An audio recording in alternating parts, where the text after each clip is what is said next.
You're listening to She's the Business podcast. So you've come up with a digital product that's going to be your scalable offer in your business and you love it. But now, how do you price it?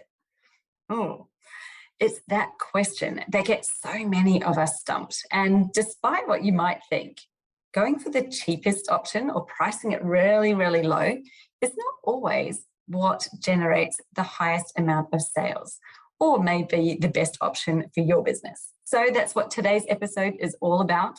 Stay tuned and let's get right into it.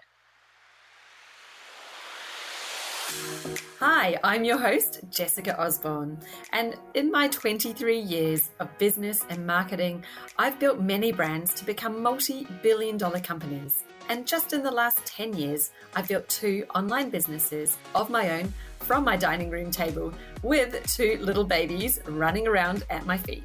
I've made it my mission to inspire you to get out of your own way and become the successful business owner who's living the lifestyle you really desire without all the hustle. This is She's the Business podcast, made by women for women. This is your weekly dose of motivation and inspiration. So last week, the episode about how to turn your one-to-one service into an online digital product that's for one-to-many was really popular. I had heaps of feedback about it and so many people saying that was perfect timing.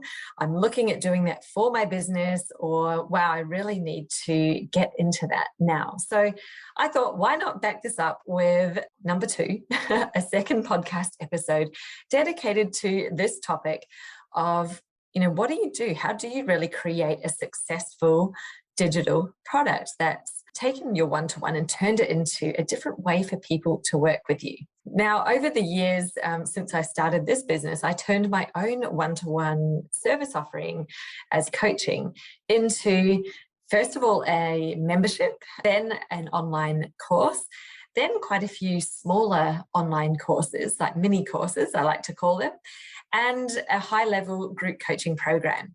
And then on the cards, yet to be released, will be even a higher level exclusive mastermind program. So as you can see, there's so many options that you can do in turning your one-to-one service offering into a one-to-many product. And I think that you and I are probably going to be on the same page when I say, usually the hardest part of this is actually how to price it. That's what we stew over. That's what so much time and energy gets wasted on. What should this product be?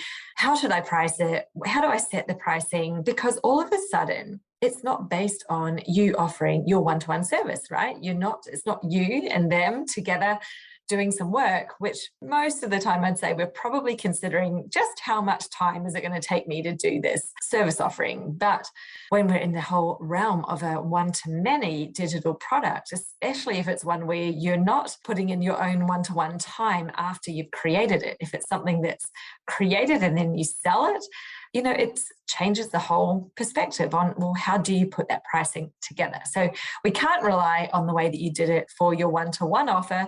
Now we have to look at a different way that you're going to price that product. A lot of people I find at this point, make the mistake of really not valuing the group. So I think, and I've heard a lot of people say, well, I'm really maxed out with one-to-one. I want to offer a group, but I don't really think anyone's going to want that, or they won't want to buy it because they want to work with me one-to-one. So they value so much their one-to-one offering, and they find it hard to perceive how turning it into a group offering will have any real value at all, or that people would even want it. But here's the funny thing that I discovered, and I certainly had those thoughts myself at times, especially in the beginning when I thought, well, will anyone even want this? I don't know. Let's just see. What I found, which has been just so incredible and amazing, because it's meant that I've had so much more confidence in creating other one-to-many offerings, and having a multitude of them, is that the group aspect, the group environment creates a whole new level of value that you just aren't able to provide in a one-to-one setting. Now, one-to-one is always our most premium in terms of pricing. Well, I say always, I'd say maybe, a high-level mastermind style event may even eclipse your one-to-one offering. But usually when we're looking at pricing levels and structure within your business, your one-to-one is your premium because they're getting the most of you. It's your most time, effort, energy, all of that stuff that's put into it means that it is your premium offering. However, it's that one-to-one aspect, which is so beneficial, but it does miss the value of the group. And what I've found and what my clients have told me that they valued so much from the group that they just did not even realize at the time is the power of what you don't know. So they may not know to ask about something because it's not even within their consciousness or awareness. They may not be even having those thoughts to bring them up as something that they're having or thinking about or wanting some guidance on. And so the value you get from the group environment, especially where there's some live group sessions that go on. So I'm talking here probably more about group programs or courses where you've got some live support and people interacting, is that what one person asks, the questions that they ask, or the help that they seek helps so many more people who are in the same boat, who maybe are a little bit more shy about putting up their hand to ask for help, or haven't even realized that it's something that they're doing that they could be doing differently, that there might be a better way.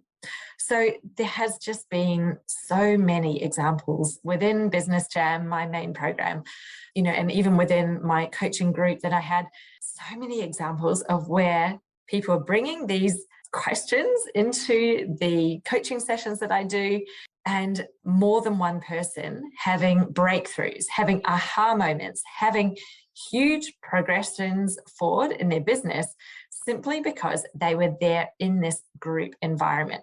So let's not discount or devalue the group aspect. In fact, I have come to the conclusion that when I offer a group coaching program, especially where it's a live one, where we're literally doing all live sessions, it's actually not going to be that much different in value from with us doing one-to-one, because you're getting a whole lot more. You're actually getting even more value that you didn't realize was in there. So that's something for you to consider, especially if you've had those doubts or questions about whether anyone would even want to do a group.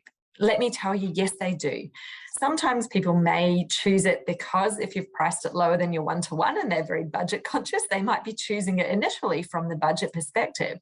But let me tell you that don't discount the value of your group. The group itself is of incredible value to them. And so it's really up to you to articulate that value to the people, especially if you're wanting to shift some of your one-to-one into group.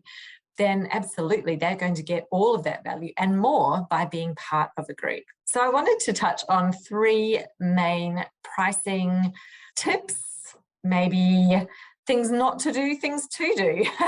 So ways to move forward with your pricing so that you can get clear on how to price your one-to-many digital product. The first thing that I want you to think about and really mull over this, write it down. Maybe you want to map it out, draw a mind map on a whiteboard or something like that. I love to get really visual when I'm doing this sort of strategic thinking.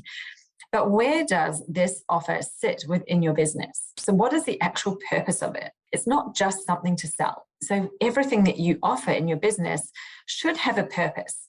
Is it your primary offering? Is it the one thing that you want to get people into? So it's like that's where other things may lead to, or, that's the main thing that you're talking about. So your primary offering, or is it one of your early steps? Maybe it's a micro offer. You may have heard people talk about the tiny offer. I think that was a bit of a trend going around for a while last year, a huge push around creating a tiny offer, which essentially is like someone taking that baby step, having the taste tester of what it would be like to work with you, and it being low price so that there was a low barrier to entry. So yes, you can use these digital products at really any level within your business. And even you might look at it as, well, it's actually going to be my premium offering. I want to, make this something that's an upgrade even from my normal service where I'm going to do something really incredible. Maybe it's a VIP day, maybe it's a mastermind or a retreat. Who knows? They can be premium offerings. They can be your main offering. They could be a low priced offering for those who can't afford your one-to-one, or it might be a tiny offer. And the purpose of that, of course, is to create an inroad into your main offering. It's like a paid lead magnet, essentially. So this is really question number one that you need to get clear on before you even come up with your pricing. Like, where is that even sitting in your business? What do you want it to lead to?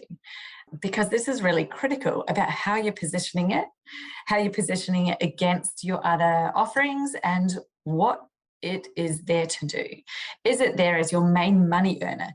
Is it there as a way to get people to your main money earner? So the amount that you earn off it probably isn't as important. It's really more about getting more people in. So as you can see, when you start to answer these questions, then the question of your price becomes a lot easier to make a decision on, or to put a frame around, because you know what it is that you're trying to achieve with this product. And really the smartest businesses certainly are not looking at offerings as singular things, just on their own. And if you are doing that, then I encourage you to think of your business as something that has connection between your offerings, because this is what helps you to create more flow, definitely more scalability and more streamlined. Because if you're getting people in who can take any of your offerings, as opposed to having to market each one separately, then you're reducing the amount of marketing overhead, thinking time, all of that energy that goes into it by so much, because you can create what I call an aligned flow. This is what we do inside Business Jam. Obviously, I can't tell you the whole system here in one podcast episode, but it's about creating that alignment in your offerings, alignment to your ideal customer, and obviously alignment in your marketing system, so that what you're doing is bringing people into the business where you want them to and leading them to where you want them to go, so that you're generating the revenue. It may sound complicated. Really, it's very simple, and it just makes life so much easier for you when you have that clarity. Now, the second question is around the value, right? So you're thinking, how do I price it? Well, what is the value of it? Now, a lot of people, I think, make a mistake when they have a digital offering of thinking, I need to make it the lowest price possible. And that would mean there's more sales.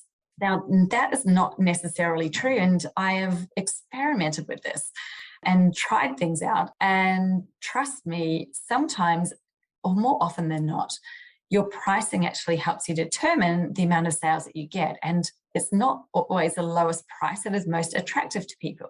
Think about not what this product or program is worth to you, but actually what it's worth to the person who you want to buy it. So what is it actually doing for them, as opposed to how much time did it take you to create it, or how much effort has gone into it, or all of those things. That's kind of irrelevant, because that's really only relevant to you as the owner of the business and the person who created it. But to the person who's going to buy this from you, what is it actually bringing to them? What does it mean to them? What is the value to them? That's a really great question to ask. Often we think something that's easy to us, so simple. I can do this with my eyes closed. We then devalue it, and we forget that, hey, well, just because it's easy for me, that doesn't mean that it's easy for someone else. And the reason why that person's coming to me to buy from me is because they don't find it easy, because they are stuck, overwhelmed, all of those words that, we all love to use. But the reason why that person is stuck and overwhelmed is because they don't have the knowledge that you have. They don't have the experience, the expertise, the years and years of training, the years of working that you have had to get to the place where you are now able to provide that service. So think about that when you are thinking of what is the value of what it is that I'm offering, not in terms of your effort, but in terms of the value to your client.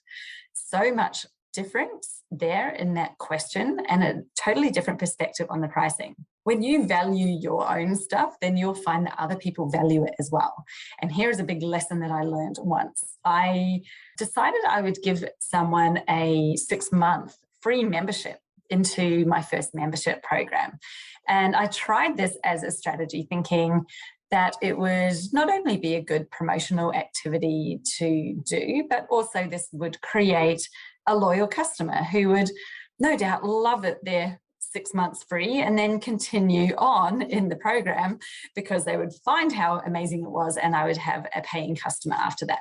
That was what I thought was going to happen. What actually happened was I awarded it to somebody and gave them this free 6-month membership and they didn't even log in once. That was like, oh my goodness.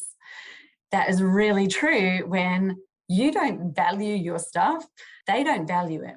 And giving something away free, which I thought, wow, I'm giving someone this amazing thing for free. I mean, I guess I believed in the value, but it just goes to show you that when they don't have they haven't paid, they don't pay attention. They don't value it because they haven't actually put any skin in the game, right? It doesn't mean anything to them if they don't do it. They haven't lost out. They've just lost the opportunity. And really, they probably hadn't figured out what that was worth to them in the first place. That was a huge lesson to me. So after that, I thought, well, where else am I not valuing what I'm offering? Where am I not valuing my services, the things that I thought were easy or simple? How am I not valuing that or not having an appropriate value on it that is worthy of the person who is buying it? And so that I can attract the people who are motivated, who are going to do the work. And you know what? When they do pay and they see it as value, they put effort in, they do the work, and they get amazing, incredible results. The people that I've had who have come into Business Jam on my VIP level, they have been the ones who have got the fastest and biggest results purely because they've got more skin in the game. They've got a reason to show up. And so they do show up and they take the steps, they get it done because they're motivated to do it. Yes, maybe you think, well, that's the type of person that they are and they could see the value, which is why they chose to pay for it. It's 100% all of those things combined. But the reason that they did invest in it, they invested in themselves, just goes to show you that then they also invested in their time to maximize the opportunity that they'd created. So that was a huge lesson that I learned. And, I really encourage you to think more so from your customer's perspective. What is this value to them? And what's that value that's going to make them see it for what it really is, pay attention, and actually get the value out of it that you're there to provide. Because when you go too low and they see it as something that's actually just, that's not high valued or not valued at the way that you want it to be, then more likely than not, they're not going to pay attention. So this comes back to number one that I said before, your purpose of this product or program. If your purpose of it was to have people take that first step and then into a bigger program, just think about how well that would work out if you valued it so low that they don't even do the first one. How likely then would they be to purchase your main program if they haven't even started that first one? Not very likely, right? Whereas if they do actually participate in it, they do get value out of it and they enjoy it, you think, well, there's far more likelihood of them going on to upgrade into the main program. So that is something there to consider. Exactly how are you using it? How are you using this strategy? The third one, which I see and I have experienced as well, is to really try to be a bit more objective about it and try to avoid from placing any of your own money blocks, we'll call it, money mindsets onto your audience. So I see this a lot where someone thinks, well, I'd never pay that, or they're not going to want to pay that, but they haven't got any actual feedback from the audience. This is just purely their own perception, which means it's coming from within. It's coming from within your head, within yourself. And when you have those thoughts, you actually end up projecting them onto your audience. So you can imagine then how much harder it is to sell if you're already projecting onto your audience that they're not going to buy and this is going to be too much for them. So this is about getting really clear on, your own money blocks. And I probably encourage you to think about whether you have any and whether it is something to explore a little bit. What are the basis of them? Are you holding back from investing in a program, yet you're expecting other people to invest in you? That doesn't seem very balanced, and it's probably no wonder that people aren't investing if you're also not in that space of investing. I've found what's happened to me in the past is so ironic, and clearly this is the energy of money, but whenever I've made a decision to invest in a major program or something that I really wanted, even if I was scared about it and maybe I had a big decision process and thought, oh, am I really going to do this? Whenever I have actually taken that step and done it, I have almost instantly had people who have been in my lead funnel, or they've been considering whether they're signing up with me, literally sign up. One of them, it happened almost on the exact minute. Within the same minute that I signed up for something, someone signed up with me. And it just shows you that it's like, well, we can't sit here and expect everybody to buy from us or invest in us, invest in our stuff, if we're also then totally blocking ourselves from doing that for ourselves. What you are is what you attract. What you give out is what you attract. And when you're not in a place where you're moving forward or doing anything, how do you expect to be receiving when you're not giving? Now, I won't go into a whole discussion around the energy and any sort of laws of attraction or anything like that, because there's so many resources that you can read on it. But I just wanted to raise this as something to consider when you're looking at your pricing as well. Are you thinking that people won't buy simply because you have your own money limitations and because you hold back from purchasing? That doesn't mean that other people have those same blocks or limitations that you do. So really think about it and reflect that mirror onto yourself and see, well, is this actually just me thinking that because of my own perspective? Or what else is it based on? Why do I think that they're not going to purchase at that amount? And dive under that and see what comes up for you. Because usually when we're holding ourselves back from those things, it's within our own brain, I guess, that these thoughts have come from. It's not any, usually I haven't heard of anybody who's had that external feedback coming in. So we've wrapped up the 3 main tips I have to consider when it comes to pricing your digital one-to-many product so that more people buy, but also so that it's good for you. We want this to be a win-win. Right? We don't want to be having a business where you're busily creating things and you're not winning, because what's the point of doing it in the first place? Let's have that win-win, and a win for your clients as well. The win for them isn't that they've got it for as cheap as possible. The win for them is that this is great value and that it's helping them achieve the outcome that they really want. That's what they want.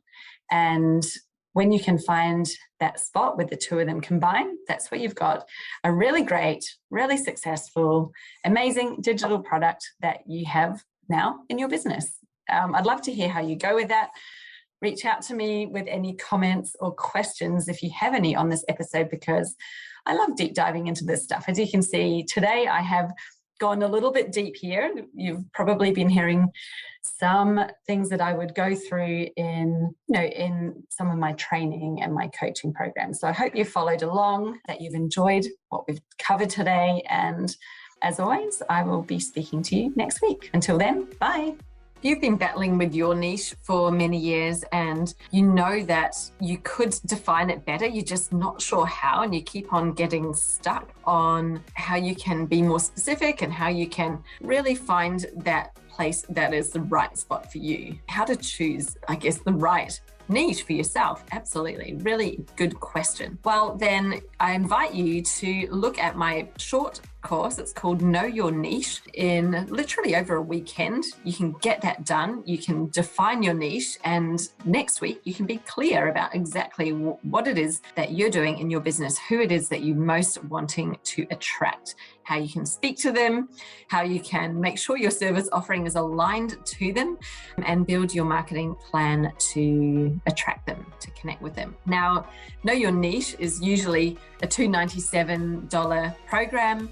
If you head to my website right now at jessicaosborne.com/niche and put in code 50, I will take 50% and you can pay 50%. So we can go halves in the Know Your Niche program as my gift for you for listening to my podcast. Thank you for listening in. And you can get started with your niche definition, really break through some of those barriers and get clear on what it is that you want to be doing, what you want to be known for, who you're wanting to work with, so that you can be more clear, have faster growth, and stand out above the rest as a credible authority in your space.